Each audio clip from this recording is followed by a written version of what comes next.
मेरे साथ हैं छोटे भैया सुमित और नीतीश भैया। मैं जब भी इनको देखता हूँ तो इनके हाथ में कोई किताब रहती है, कोई कुछ ना कुछ पढ़ते रहते हैं। तो मैं इनसे यही पूछना चाहूंगा कि जो निम्न तबके के या फिर दलित समाज के लोग हैं, जो उनके बच्चे हैं, उनको मतलब अपनी तरफ से क्या कहना चाहेंगे। देखिए, मैं बहुत सारी रैली में गया हूँ और जब वीडियो शूट करी है तब मैंने कहा है कि ये जितने भी यहाँ पर छात्र हैं, ये जितने भी युवक हैं जिनके हाथों में झंडा है, इनके हाथों में किताब होनी चाहिए। चंद्रशेखर भैया भी कहते हैं कि जो स्टूडेंट्स है वो हमारी रैली में ना आए, वो किताब उठाए। और मैं भी यही कहता हूँ, भाई किताब उठाओ। किताब पढ़ने से आपके अंदर जो ह्यूमर डेवलप होता है उसकी बात ही अलग होती है। जैसे कुछ 4-5 साल पहले जब मैं किताबें नहीं पढ़ता था, कोई मुझसे बोलना या बस मेरे साथ में बैठना नहीं पसंद करता था। और जब से किताबें पढ़ी हैं, आज आप सभी लोग देख ही रहे, अजीत भाई साथ में बैठे हैं। और ना कौन ही एक ऐसे बच्चे के पास बैठना पसंद करेगा जो पूरा अंधविश्वास में फंसा हुआ है और कुछ उसके अंदर ह्यूमर है ही नहीं, बचकाना हरकतें कर रहा है।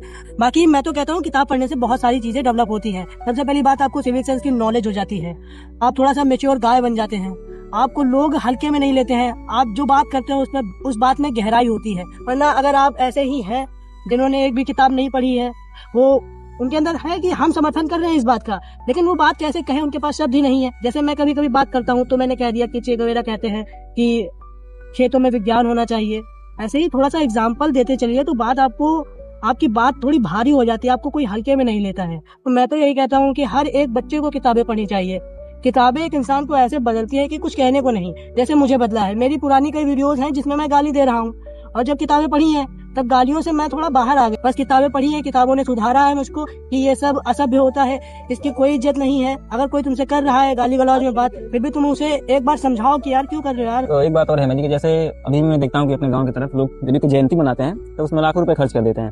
उन लोग से आप क्या निवेदन करना चाहेंगे कि मतलब जो पैसे खर्च करते हैं बस दिखावे के लिए खर्च करते हैं, या हो सकता है उस पैसे को पढ़ाई में इन्वेस्ट कर सकते हैं ताकि उनकी समझ विकसित हो उस चीज को लेके, जिनके बारे में मनाते हैं कम से कम उनके बारे में जान सकते हैं। इसके लिए आप क्या कहेंगे। जैसे आपने गाँव में बात करी, हमारे उधर एक गाँव है जिसका मैं नाम नहीं लूंगा, वहाँ पर मैं गया था तो वहाँ पर बाबा साहब जी का नाम गलत लिखा था और लिखा था कि यहाँ पोस्टर लगाने पर जुर्माना, कुछ गलत लिखा था।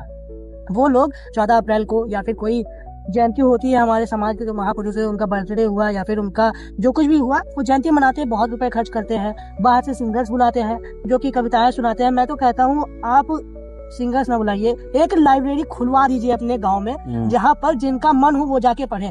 मैंने तो सोचा है कि अगर मेरे पास फ्यूचर में पैसा आया तो मैं लखनऊ में अमीरुद्दौला से बड़ी लाइब्रेरी बनाऊंगा, जहाँ पर कोई भी छात्र जा सकता है बिना बड़े ऑफिसर से बात करे। तो आपको इनसे सीख लेनी चाहिए, किताबें पढ़नी चाहिए हमेशा, और पूरा नहीं तो कम से कम एक दिन में 5 पेज 10 पेज ऐसे पढ़ना शुरू कीजिए ताकि आपके विचार प्रखर हों। और बाकी को आप लोग देखते ही होंगे। बाकी सभी को नमस्कार, आगे बढ़ते रहिए, धन्यवाद।